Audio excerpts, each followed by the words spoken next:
welcome to your community update. I'm Angela Stepp. In a moment, you're going to hear from Grant County businesses and leadership some very helpful information as our community makes the pivot towards recovery from the COVID-19 shutdown. Now, I want to let you know that today's broadcast is going to be re-aired here on WSOT-TV at 5:30 p.m. and then again at 10:30 p.m. and additionally on Sunday, June the 14th at 10 a.m. and again at 5:30 p.m. I would also like to say a great big thank you to our local media who are helping to spread the word as our community continues its recovery effort. Thank you to WBAT, the Chronicle Tribune, the News Herald, Layla Price-Bodkin of the City of Marion, and so many others that are helping to share this vital information. Now, joining us first will be Commissioner Mark Bardsley, and I would like to welcome you. Thank you, Angela. It's good to be with you. Thank you for letting us be a part of this ongoing information process. We do thank our media partners for all that they are doing to keep you updated on what's going on, not only in printed media, on the internet, as well as on the television. Thank you so much. Just an update about Central Dispatch. Today is the third day that we are working with the entire Grant County community. 911 calls are coming in. We're being dispatched from one central location, and I think it's a great step forward for Grant County in the process. Do want you to know that we have two non-emergency numbers that may be familiar to you. One was at the City of Marion, one was at the Grant County Sheriff's Department, but now they are the non-emergency lines at Central Dispatch. And that first number is 662-9981, and the second number is 668-8168. They may sound familiar to you, and we've used those numbers, so that'll get you to a non-emergency number at the Central Dispatch. So just a word of review. On March 6th, the Indiana State Department of Health confirmed the first case of COVID-19 that had recently traveled outside the United States. On March 16th, then, the Department of Health reported the first death with regard to COVID in the state of Indiana. And on May the 18th, Indiana confirmed its first multisystem inflammatory syndrome, and that is a children's disease that is in conjunction with COVID. Grant County, so far, we've tested just under 3,000 individuals, residents in the county. We have 305 positive cases that are being treated at this time, and we have had 23 deaths associated with this coronavirus. We are a little bit still, a couple of percentage points higher than the average for the state.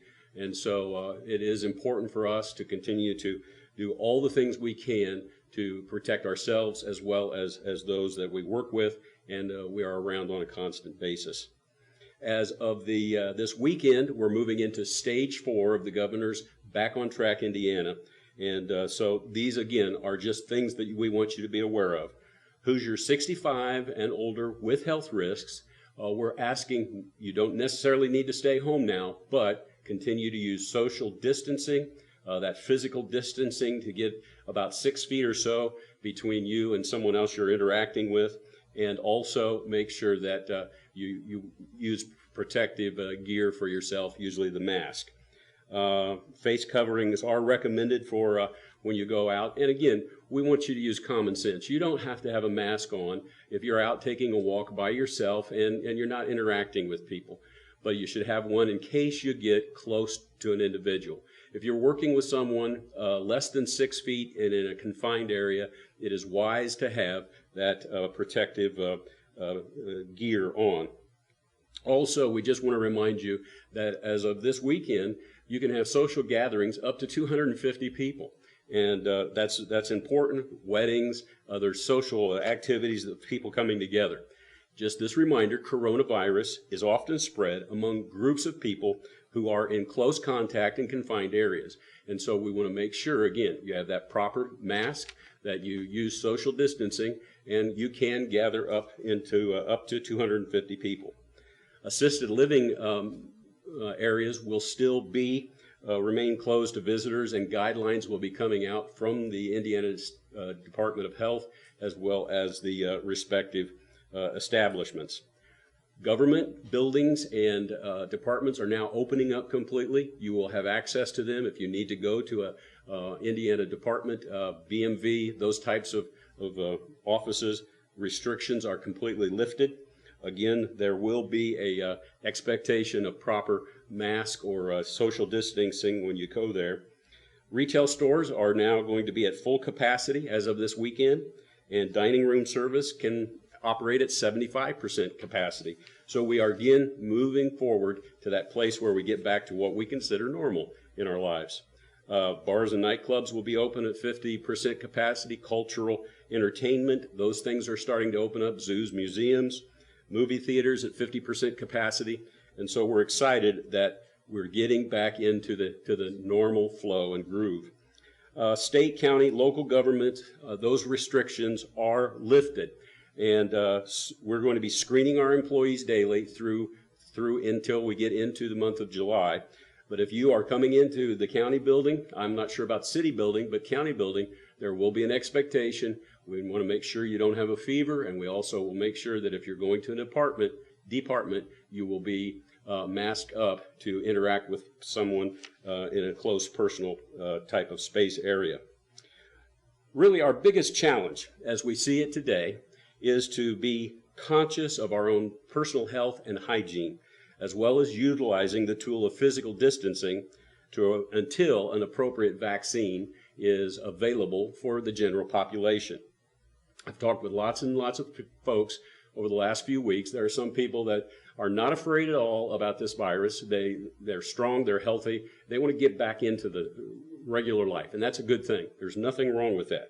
But I've also talked with people who have health concerns, who may have elderly parents, they may have children, and they're concerned about the safety and are we ever going to get back to normal? And the question is, are we taking those precautions? As long as we're taking precautions, we can get back into this. We can continue. Our healthcare system is going to take care of us, and our doctors and those who work with us specifically will continue to guide us. Just talk to them about what's right for you.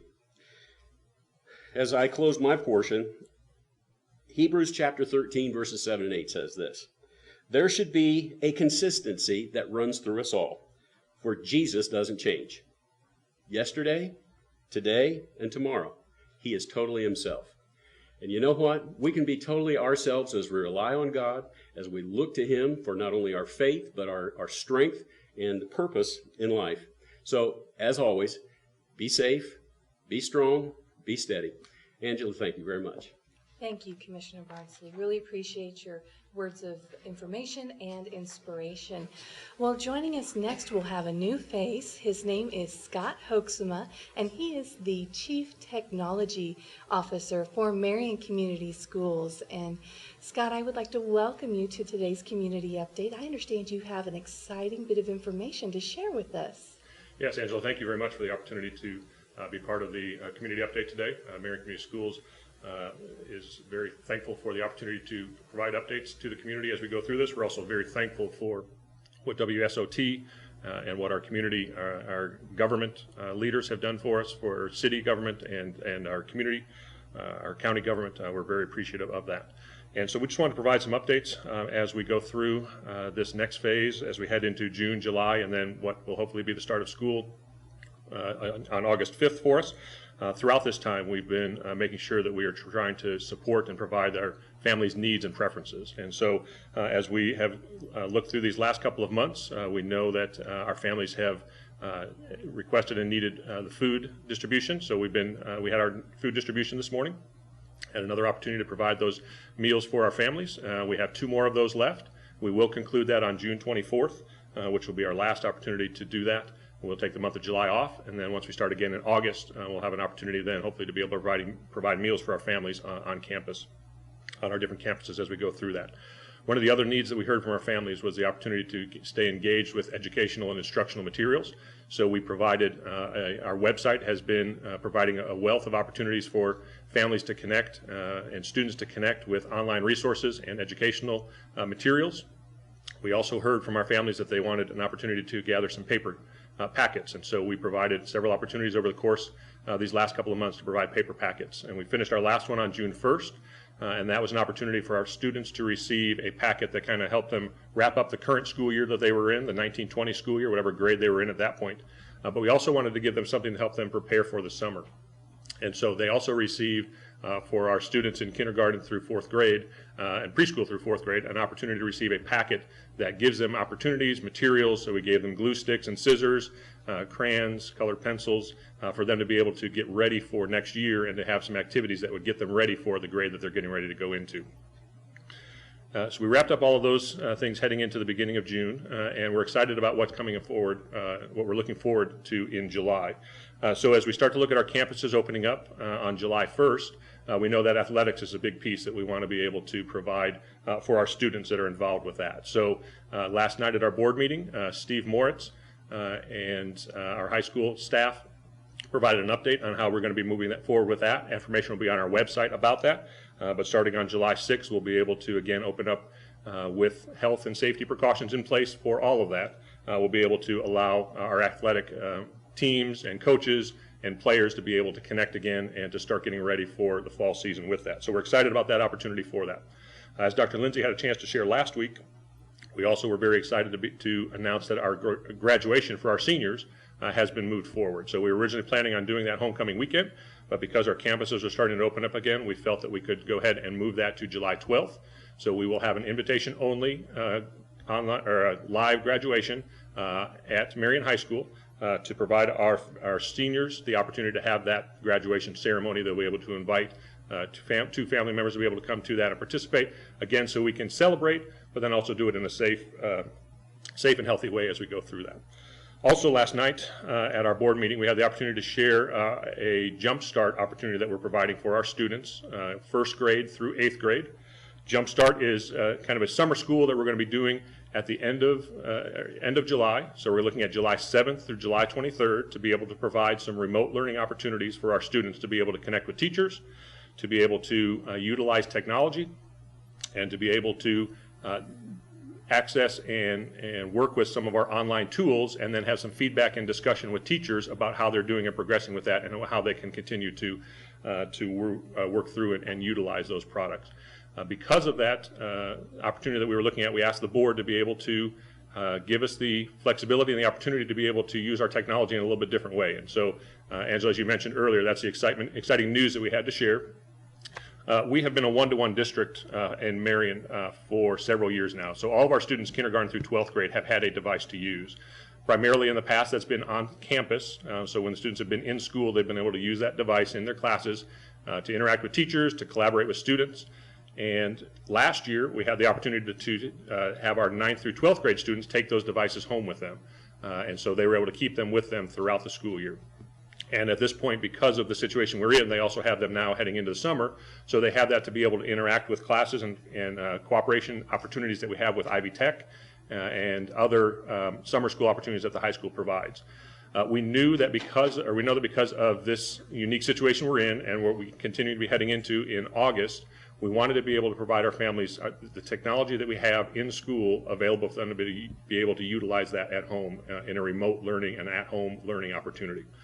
So for our Jump Start, starting in July, we will be able to, and the school board has graciously given us the permission to be able to go ahead and send devices home with students that they want to, if parents want to check those devices out.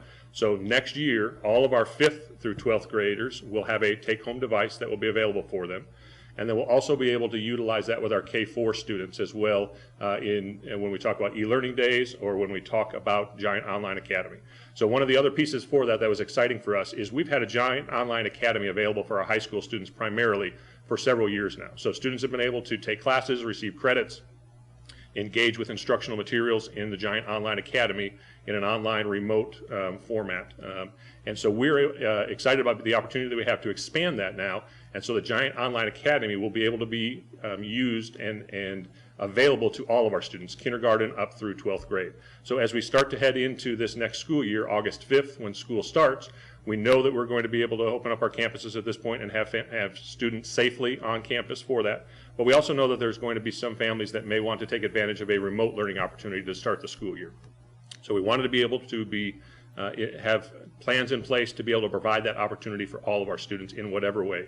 As we try to meet the needs of our families for their preferences and their needs, we want to make sure we're prepared for that. And so we have the opportunity to do that. There is a survey on our website that families can go to, and once they complete that survey, it will give them an opportunity to give us their name and the students that they would like to take advantage of for the Jump Start in July 7th through 23rd, and also as we start school August 5th, to be able to get us information if they would like to check out an iPad and be able to utilize that over the course of our Jump Start time and over the course of the start of school, if that's a more comfortable opportunity for them.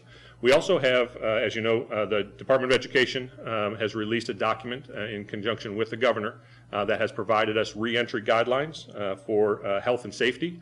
So our district is looking through and planning for what that will involve for us as we start to look into the start of school.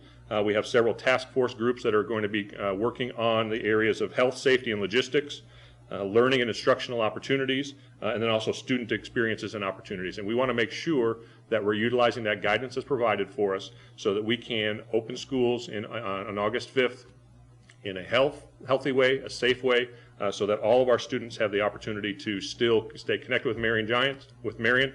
We know we love and miss our Marion Giant families, and we want to be able to see them and connect with them, whether that be on site or through a remote learning opportunity. We want to make sure that we are providing every opportunity for our students and families to still stay connected and be able to have the opportunity to continue their education here in Marion as we move forward. Scott Hopes from Marion Community Schools, thank you so much for coming and sharing that great news. Marion Community Schools is truly leading the way in resources for students, whether it be the e-learning or the many other different programs that you have to offer. And I'm excited to hear that you're going to be starting your summer school, the Jump Start program and the athletics programs. A lot of good news. Hopefully you'll be able to come back again in the future sometime and share some more great news with us. Thank you very much, Angela. Thank you.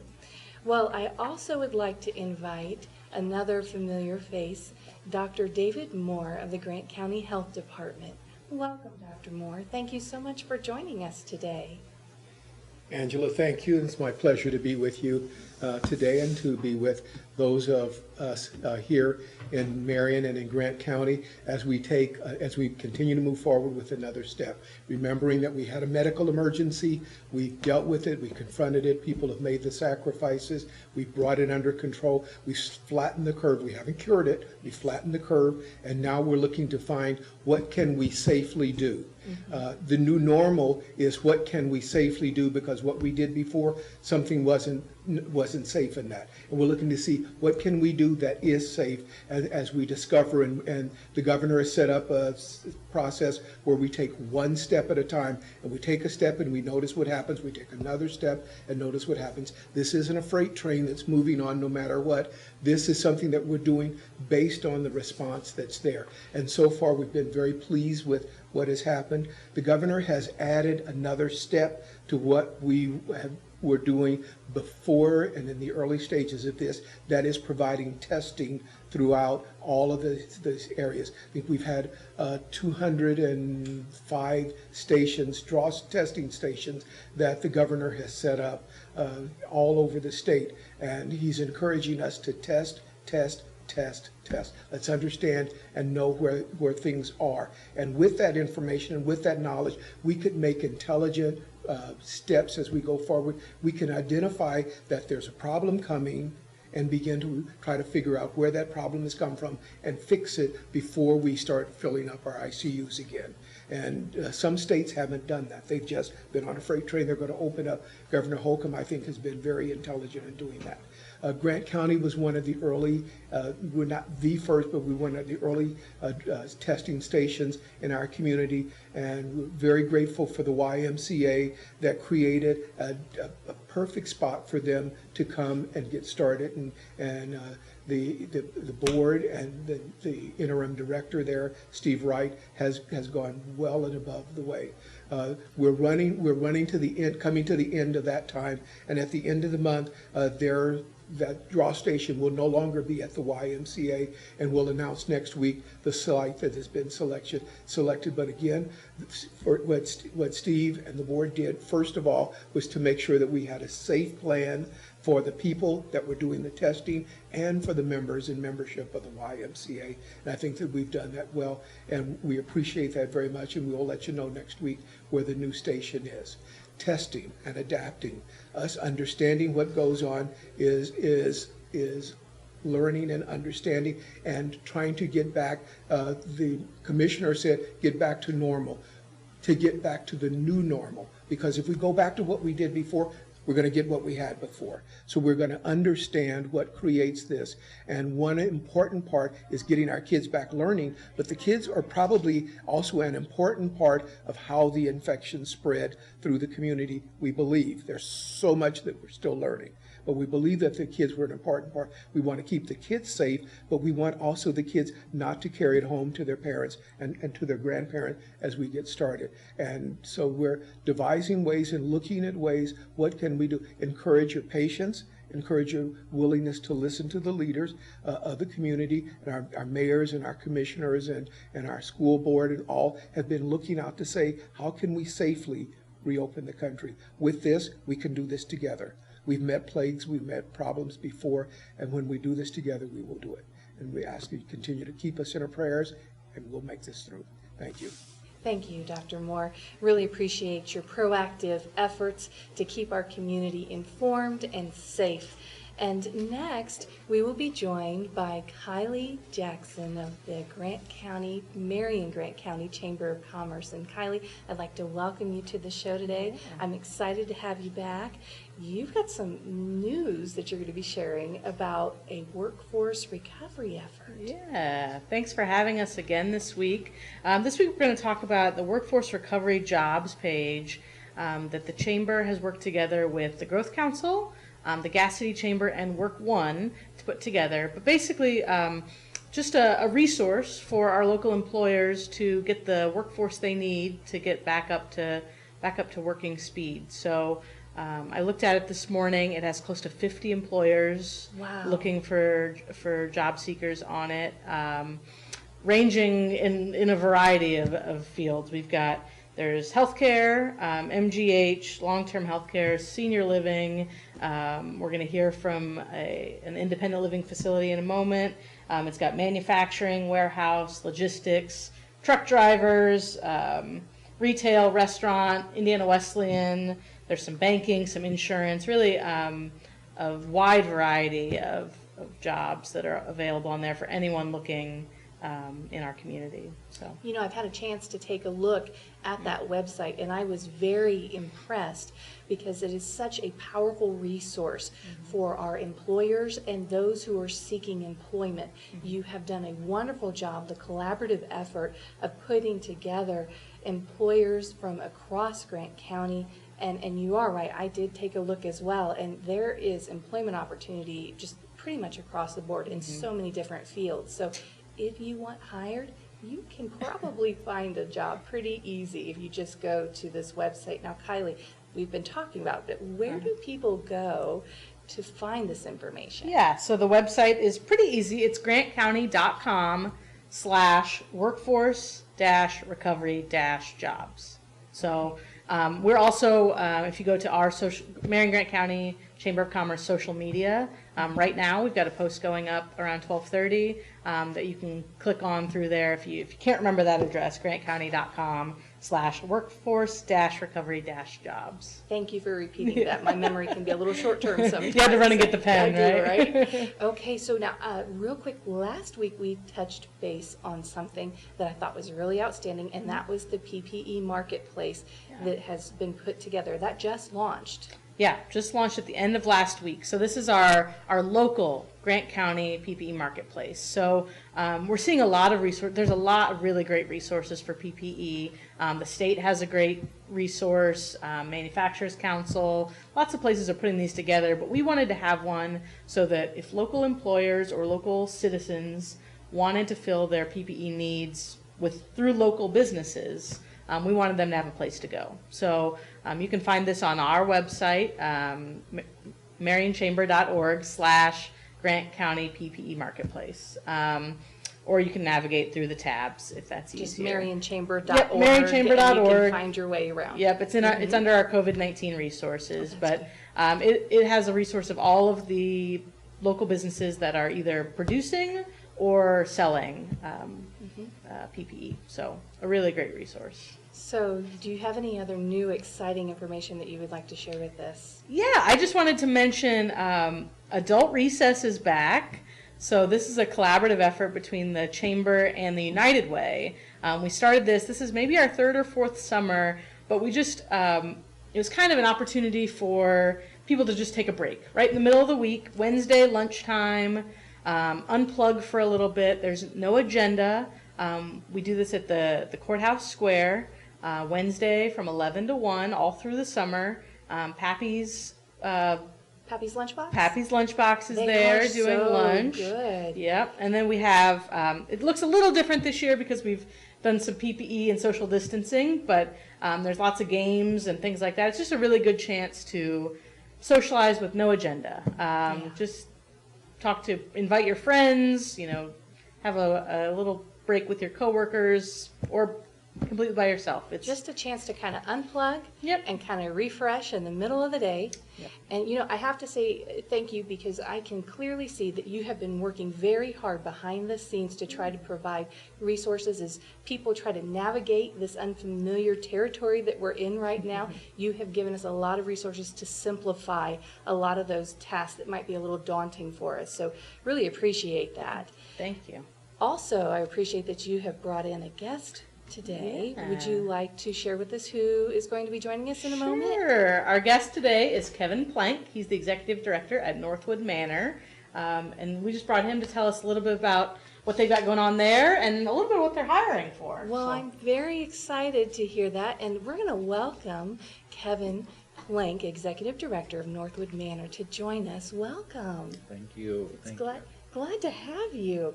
Now, for those who may not be familiar with Northwood Manor, can you share with us a little bit about Northwood Manor and where you're located? Sure. Thanks, Angela, so much.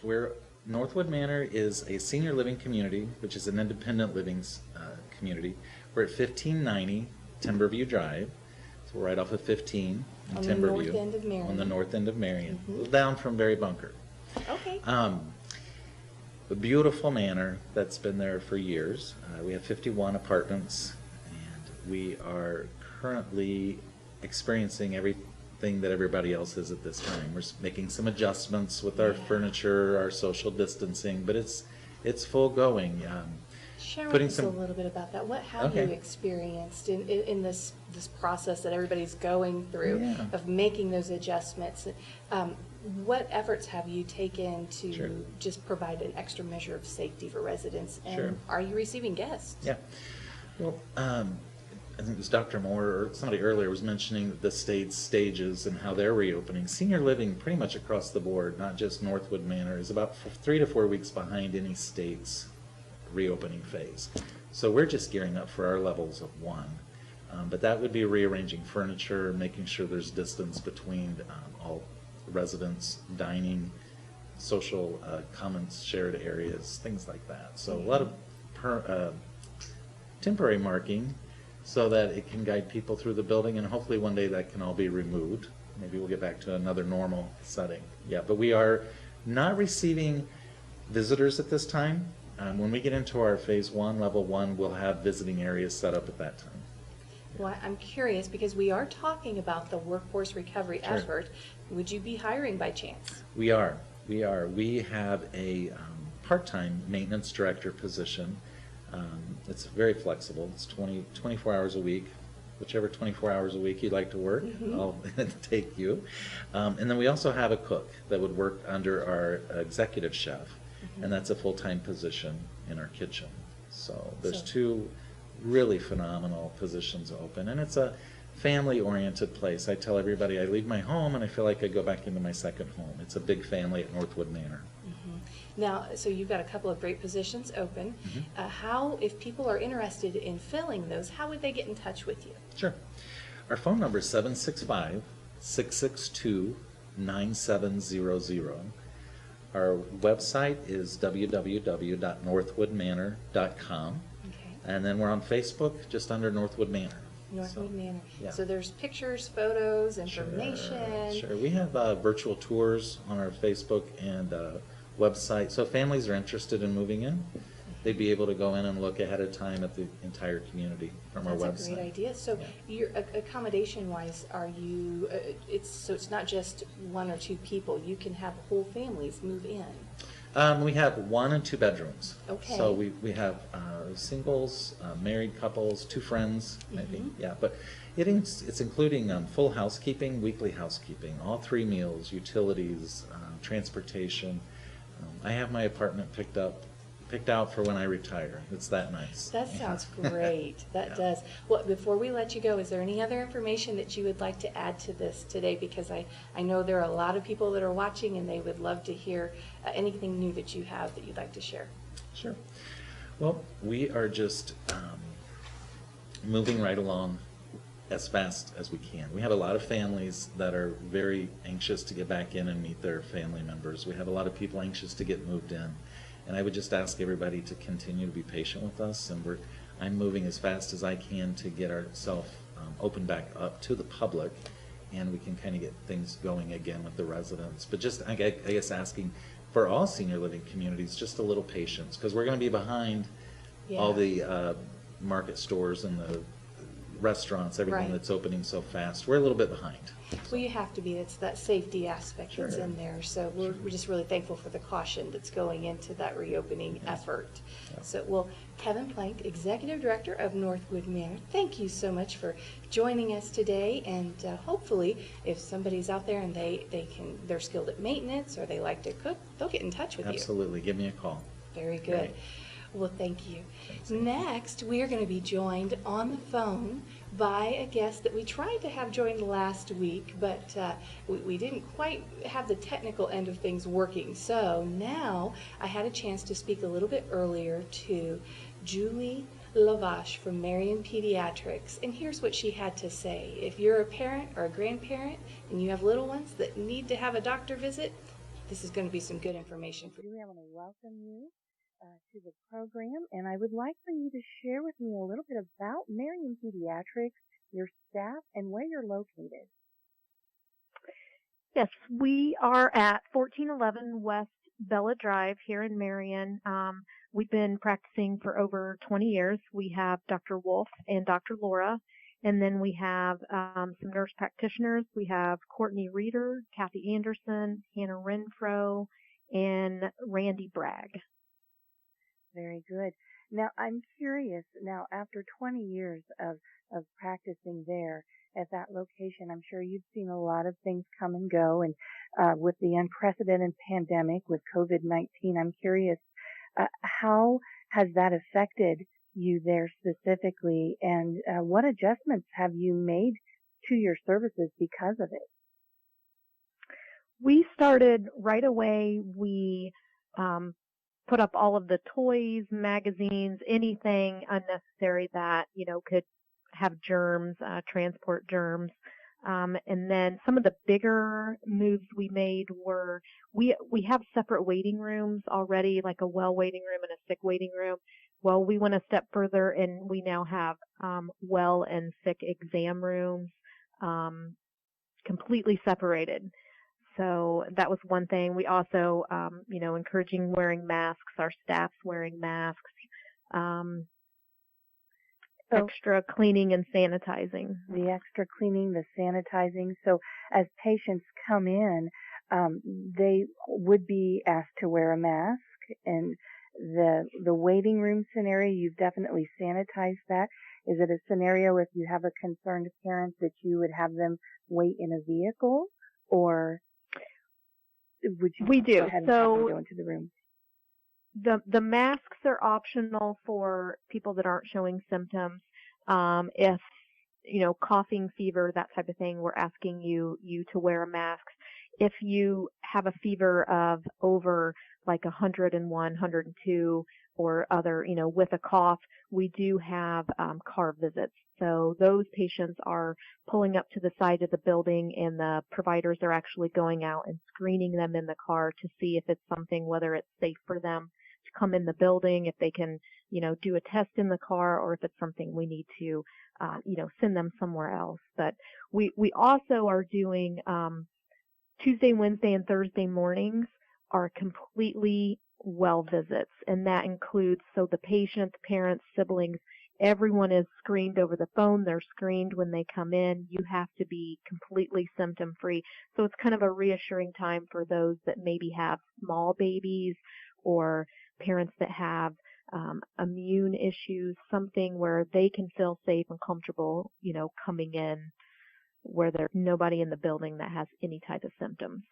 That would definitely give me good peace of mind if I was visiting and my child was well and I just needed the initial checkup. That's you've definitely taken great measures to keep everyone safe and well.